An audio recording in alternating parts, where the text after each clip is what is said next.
Hey, I'm Valerie, and it's Halloween week, which is really fitting because my most recent book haul has a lot of kind of weird, apocalyptic, horror, you know, spooky books.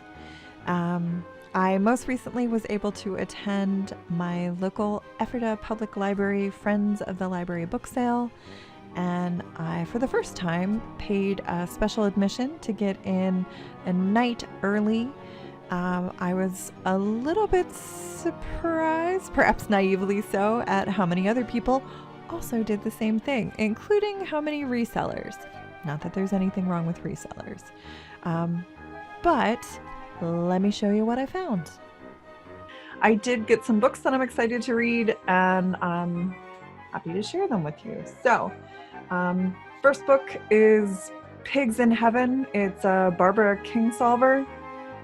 And I haven't read this particular one, obviously, since I bought it. But I love Barbara Kingsolver. Her book, Animal Vegetable Miracle, is one of my all-time favorite books. Also, Prodigal Summer is really good, but Animal Vegetable Miracle is like on my all-time greatest hits shelf, has made it through many purges. I like to reread it every couple years. I think the noble idea of eating local, growing what you can, eating seasonally is really great. So I'm excited to read this one. I'll link to the Goodreads review of this in the description if you're interested. Most of her books get pretty good reviews. So that's one. Next one, I always hit the sci-fi section first because it usually covers sci-fi, a little bit of fantasy, a little bit of horror. So this one was of interest to me. I think it's young adult. I believe it's part of a series. It's called Unwind by Neil Shusterman.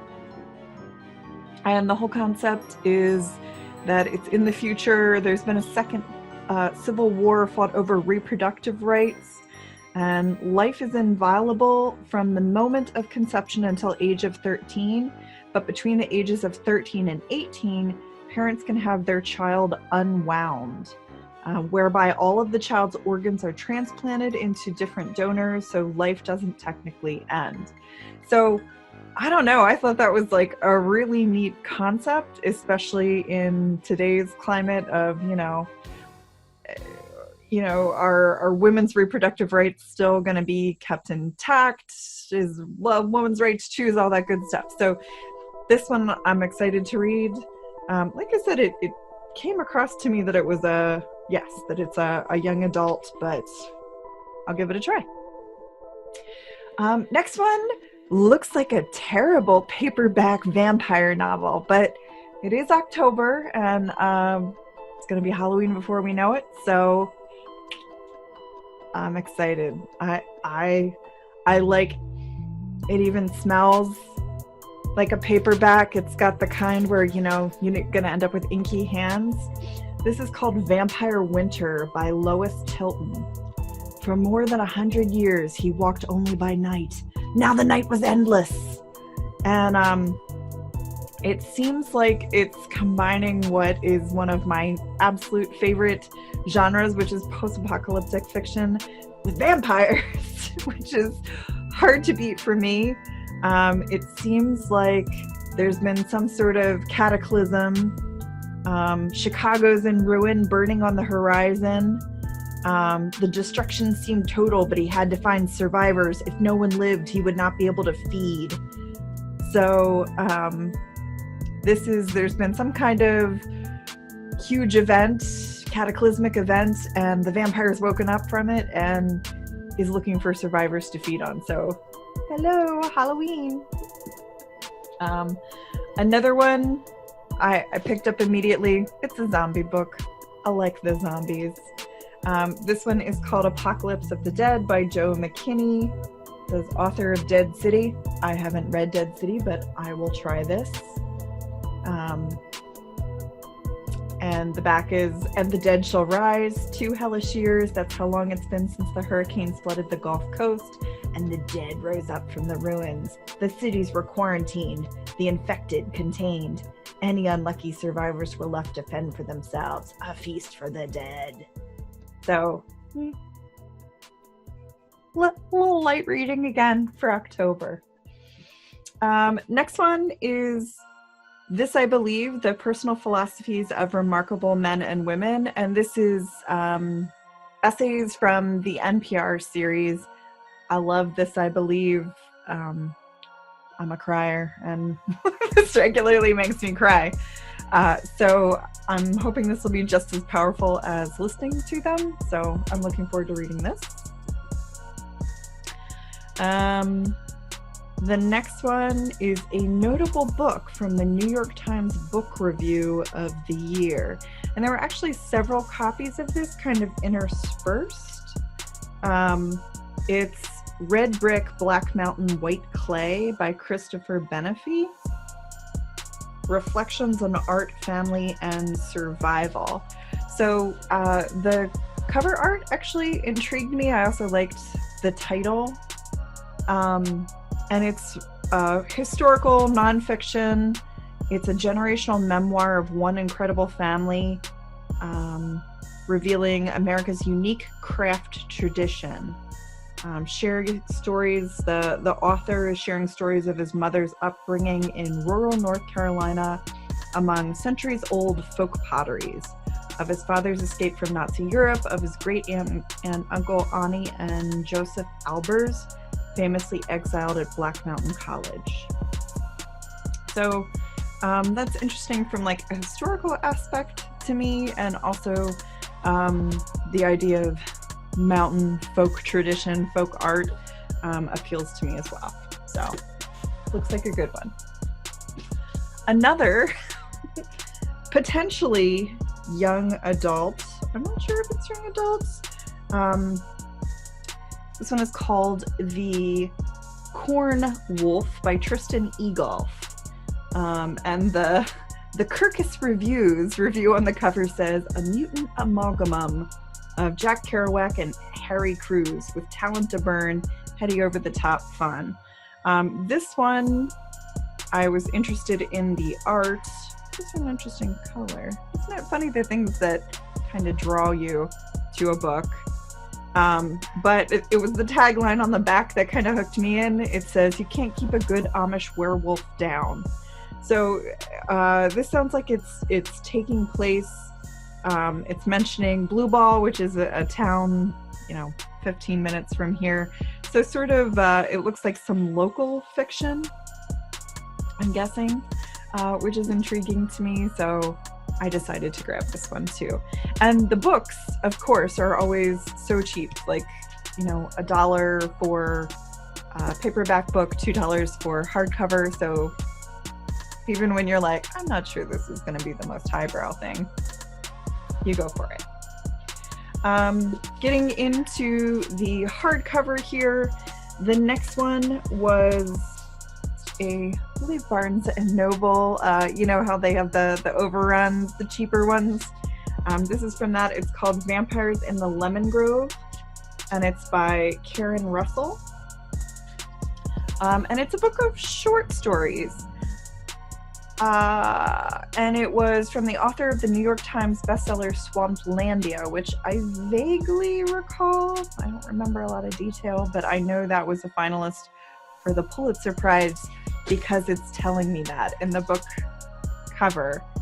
But just it's a book of essays or short stories. That would be short stories, not essays. Short stories. And just sort of the breakdown of them sound really interesting. A dejected teenager discovers that the universe is communicating with him through talismanic objects left behind in a seagull's nest. A community of girls held captive in a silk factory slowly transmute into human silkworms, spinning delicate threads from their own bellies, and escape by seizing the means of production for their own revolutionary ends. A massage therapist discovers she has the power to heal by manipulating the tattoos on a war veteran's lower torso. So, lots of interesting titles in here. So, definitely looking forward to that. I fell into the trap that I sometimes do where you end up picking up a book that is clearly in a series. I should check out and see if the library has the first book in the series. This is a book that is reclaimed from the library. I can see it. It has the stamp that it was withdrawn from the Lancaster County Public System. So obviously not a popular book, most likely. It's by Nick Sagan, Carl Sagan's son, and it's author of Idlewild, which was probably the first book in the series, and this one is called Edenborn. But it falls under the, I think, post-apocalyptic. It's after a microbial apocalypse, as it were. So, I don't know. I mean, I may look and see if I can find the first book in the series, but I'll probably, honestly, if it's a standalone, I'll try it, and then if I like it, maybe I'll look for the first book in the series. And the jig is up. I already know that they live long enough to have a second book, and I believe it's part of a series, so I know there's a third one. All right. Next one, Stephen King. I don't always love Stephen King's later work. His short stories, his books that he wrote under Bachman are some of my favorite short stories, things that kept me up at night as a teenager, but this one sounded interesting. Full Dark, No Stars. And this it sounds like a book of short stories as well, which is interesting. So it says it's a pitch black quartet of mesmerizing tales from Stephen King. 1922 is the first one, which I know they made into a movie or a series, which I started to watch, but it was upsetting me, so I stopped watching it. So maybe I can do the book. In the second book in this quartet, short story within the book, was the one that kind of intrigued me. It's called Big Driver, and it's a cozy mystery writer named Tess encounters the stranger along a back road in Massachusetts when she takes a shortcut home after a book club engagement. I have several book club engagements. Violated and left for dead, Tess plots a revenge that will bring her face to face with another stranger, the one inside herself, which sounds like an interesting twist. So that looks cool. And then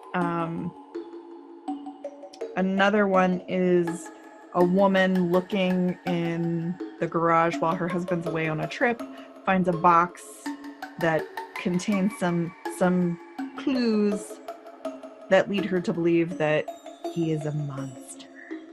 I don't know. Again, it's October. And final book in my haul is another one that was withdrawn from the library system. Has a really good title, Witches on the Road Tonight, by Sherry Holman. So this one, again, seems a little bit creepy. Good October reading, or November, because it's going to be November before I get into some of these.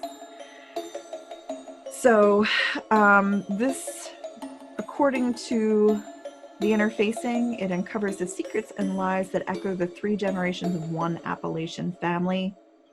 Deeply human, urgent exploration of America's doomed love affair with fear.